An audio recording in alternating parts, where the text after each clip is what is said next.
makinig tayo sa mga komento, pula-pula, sa mga iba't ibang larangan ng politika, politikos. No, pakinggan natin sila. Itong mga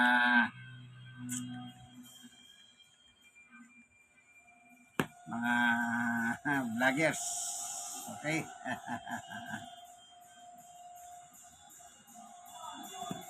Caballeros, today this afternoon we are going to discuss two topics involving mga supporters ni Vice President, mga kalyado ni Vice President Sara Duterte and jailed ex-President Digong Duterte.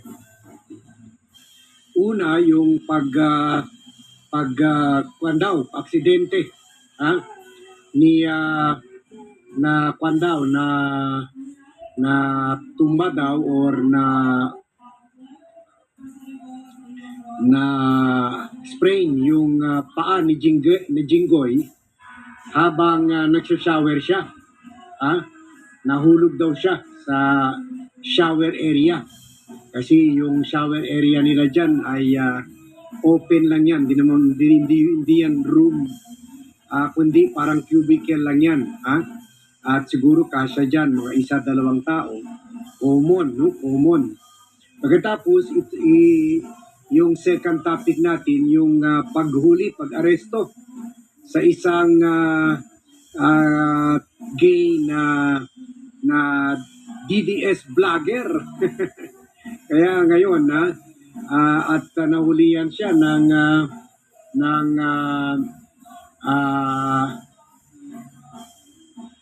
340,000 worth of shabu at marked money.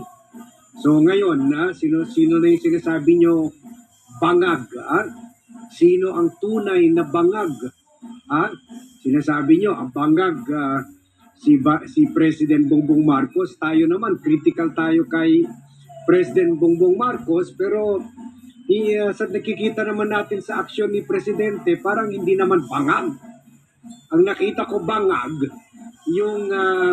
yung sinabi during sa online press briefing na sinabi na meron nag-hire na siya ng lawyer para patayin si President Bongbong Marcos at si First Lady Liza Araneta Marcos and former Speaker Martin Romualdez.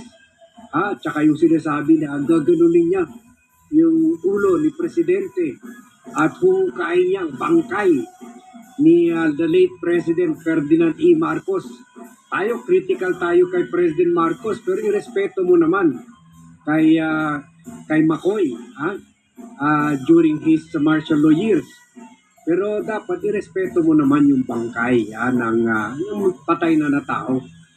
He can no longer defend himself. At tayo naman, Catholic country tayo.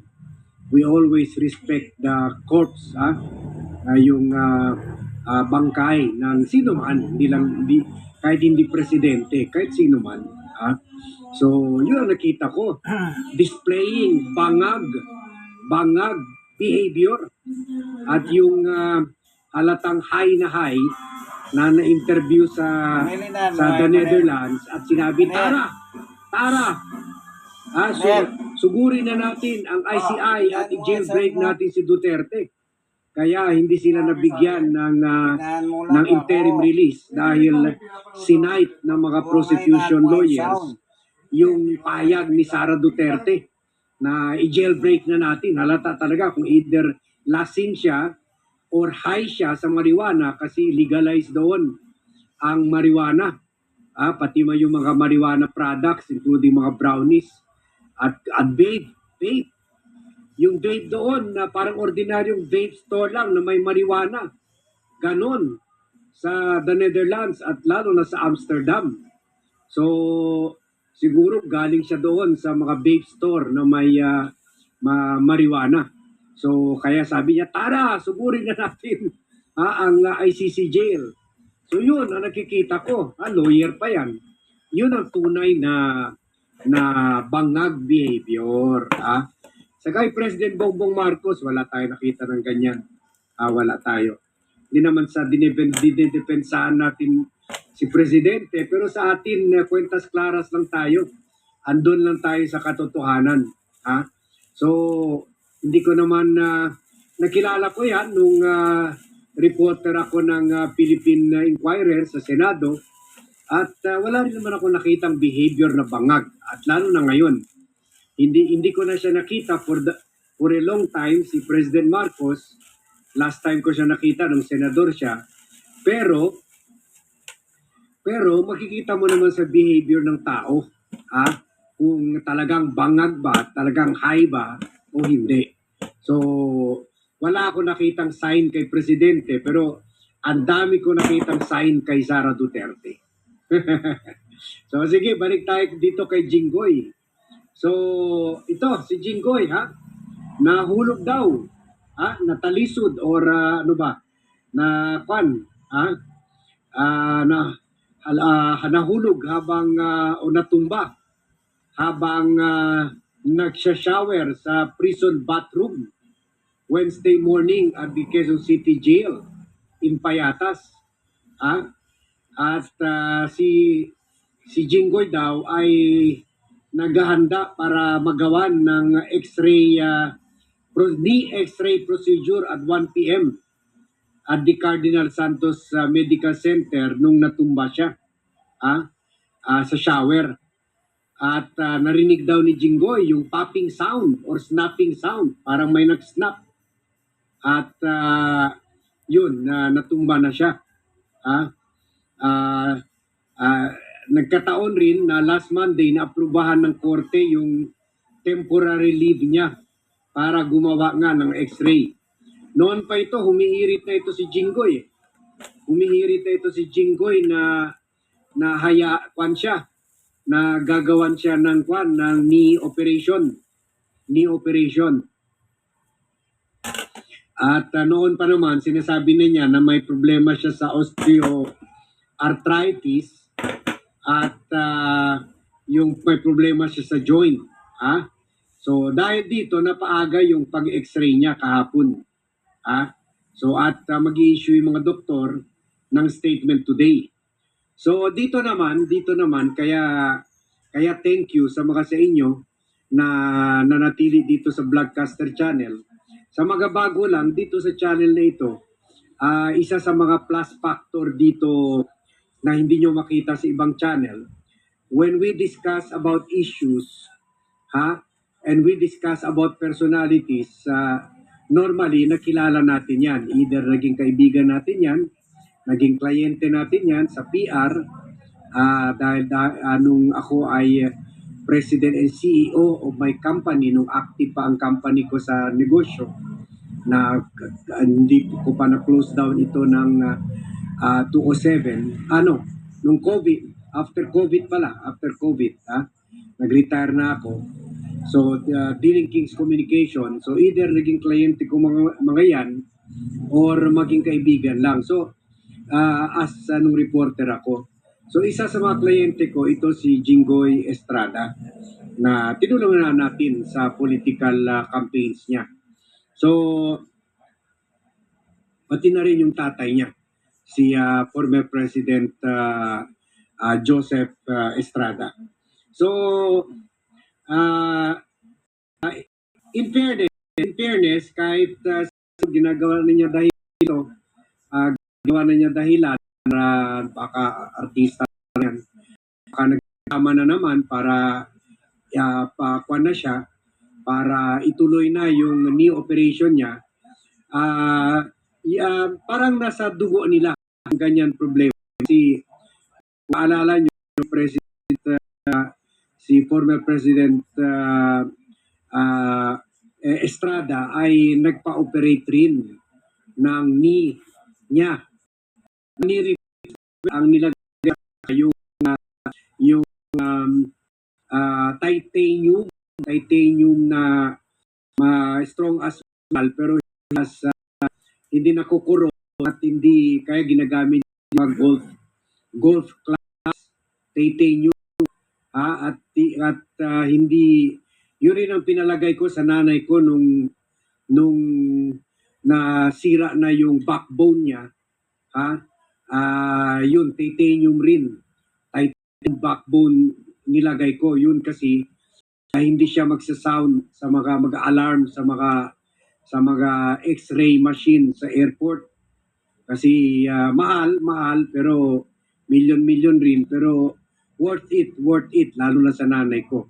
So yun yung nilagay ni Joseph Estrada at kasama pa tayo doon sa operation na yun. Kasama si Vlogcaster, kasama rin si Jinggoy at mga iba, si Loy Estrada, kasama rin sa operation na yun. Mga almost a month si Joseph Estrada nagpa-operate doon. At sa mga bago lang, meron pa nga ako very interesting istorya doon na yung after sa operation ni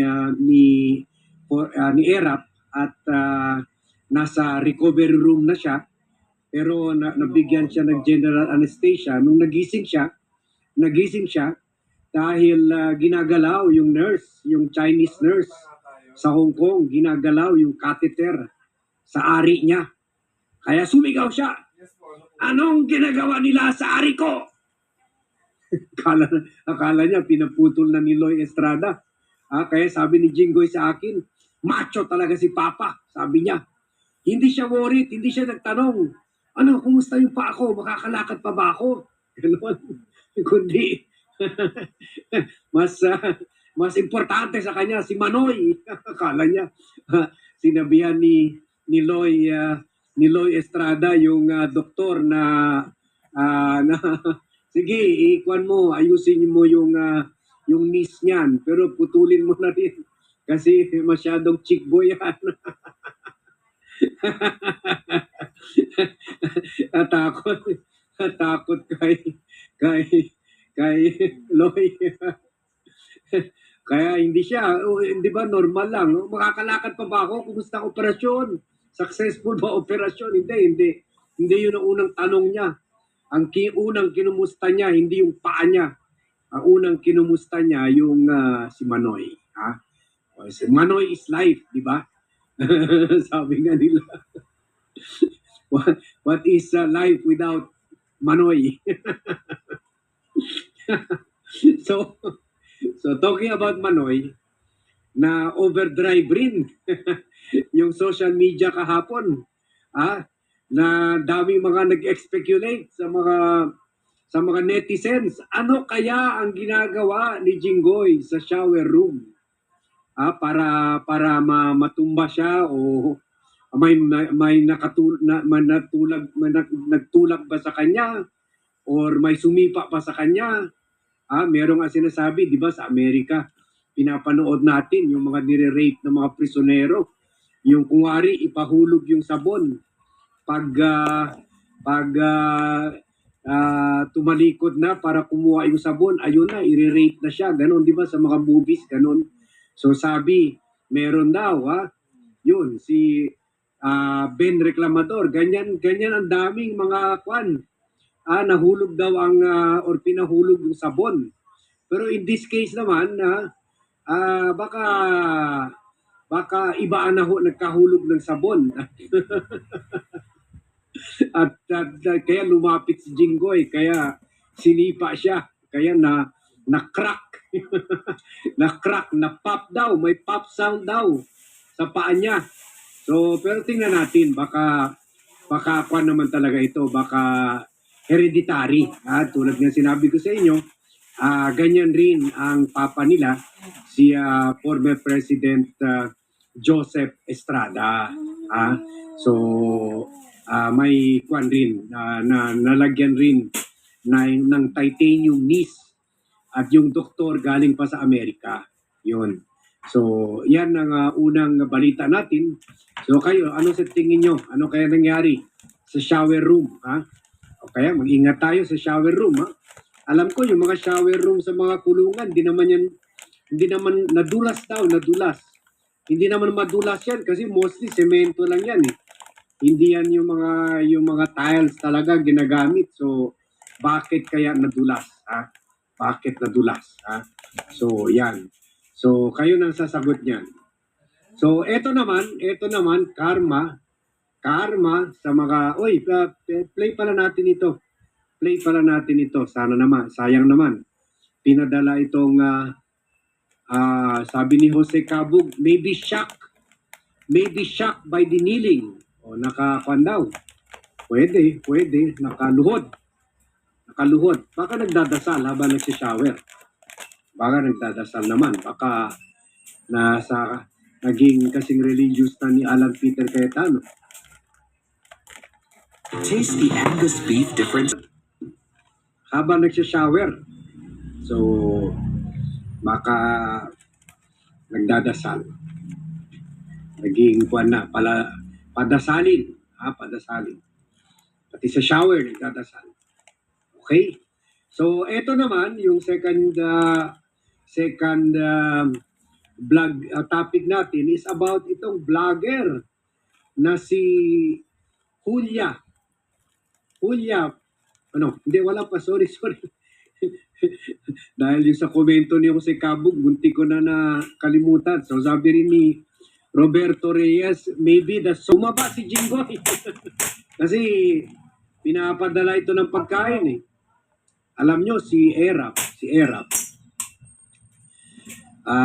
nung ako ang kanya, nung presidente siya at nung mayor siya ng Manila at ako external PR advisor niya at political strategies. Hate na hate ako yung practice niya every Sunday. Every Sunday, nag-invite siya ng friends sa Polk Street at saka yung mga advisor niya sa Polk Street, yung mga close niya. At meron sila yung 14 to 17 course meal. Parang kwan ka, parang sa bahay, pero parang kwan ka, parang yung buffet. Minsan mga 20 pa, pati mga kwan.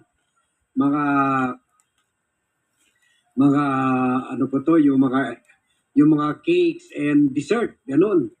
So, at yun ang sineservan niya. Yung iba, syempre, luto ng mga cook niya. Yung iba, bigay ng mga supporters niya. Na all over the country, nagpapadala ng mga pagkain. So, okay sana, kasama kami doon, sila Jaime D. Chavez, Harry Roque, si Topacio, at yung mga top lieutenants nila, mga lawyers niya, ganon. Pero ang problema lang, Sunday eh. Pag uwi mo sa bahay, ubus na yung buong Sunday mo, ubus na. Kasi papuntahin ka mga 11, ubus na. Halos wala ka na magawa at bad trip ka na kasi Monday na naman, hindi ka lang manakares. Ubus ang oras mo dyan, hindi ka pa paalisin kagad ni Erap. At noon pa, parang iniiwasan ko na yung kumain ng maraming pagkain dahil sa hard operation ko. Pupuntahan ka pa ni Erap. Hoy.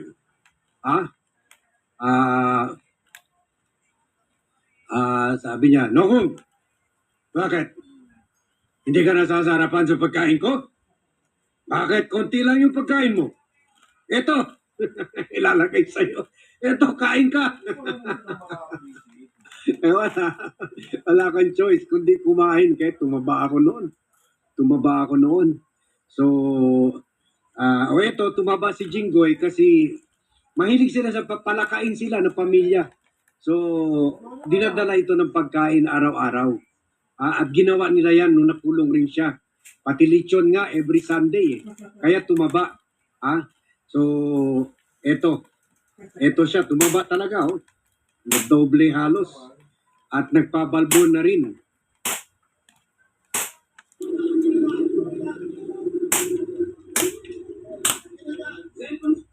Dali.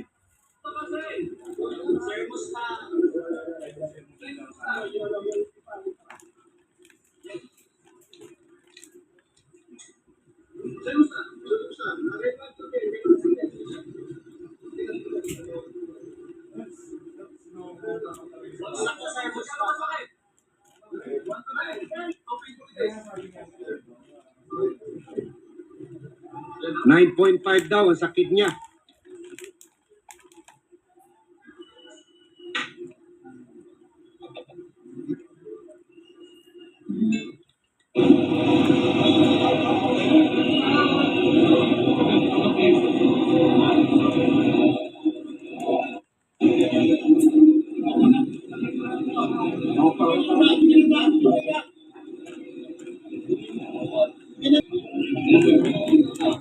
In fairness, mas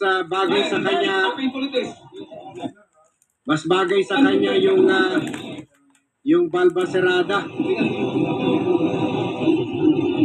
kaysa kay Alan Peter Cayetano. So yan ha. So tumaba si Jinggoy kasi dinadala ng pagkain. So dito naman sa Purok Magtiayo. So, nandito nilaban yung kay Jinggoy. Tumaba nga siya, no? At may balbas bigote. Ngayon, yun talagang sakit sa tuhod. Yun niya pa nirereklamo yan. Parang yung tatay niya, nagkaroon ng ganyan din. Siguro lahi din nila kasi unang-una, malaki ang katawan, build. Pagka mataba ka, kahit wala ka sakit sa tuhod, yan ang sinasabi ng mga doktor. Kaya nagkakasakit sa tuhod yung tao pag yung katawan heavy dahil yung tuhod ang nagdadala. Yan na napapanood natin sa social media, may mga doktor nag-advise yan. Kaya hanggat mari, huwag tayo masyadong magpataba. Kaya ako, hirap din ako ngayon kasi yung tuhod ko, pareho, both side. Dati isa lang ngayon naging dalawa lang. Dahil sa medyo mabigat na katawan ko. Kaya dapat mag-ingat din po tayo kayo mga nanonood ng video ito. Ngayon, hindi natin lang kung real score. Kung sinabing nadulas sa banyo, siyempre, wala namang video siguro doon para makita natin kung paano siya nadulas. Ano po? Kaya nagkataon lang nga ba? Meron na pang naproba na pala yung sa tuhod niya. Mas napaaga pa ito. Ano kaya yan? Coincidence nga kaya yan o sadyang hindi natin alam ano kung ano talaga nangyari. Kasi yun nga, wala nga CCTV siguro doon. CR yun eh. Alang na malagyan ng CCTV, nakakaya naman. Kahit lalaki pa yung nandyan. Pero hindi pa rin hindi pa rin good yun, ano? Kasi senador yan eh. Hindi naman basta-basta, senador yan eh. Sige, hanggang dito lang po ah. Lagi kayo manalangin dahil po may bagyo. Paparamdam na po yung bagyo. Yung nangyari sa napanood yun, po yung sa Nepal. Ako, mas ano po ako doon na nung nakita ko sa social media, abit-bit ng dalawang tao, yung isang babae, magkabilang kamay, atak nilang gano'n.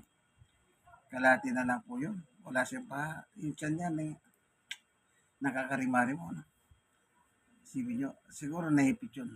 O maaaring gano'n, kaya siguro na nahati yung katawan. Yung sa ibaba, magbuhat sa bewang. Kaya wala yung katawan niya. Habang pinapunog ko yung video from Nepal. Ang dami pong namatay.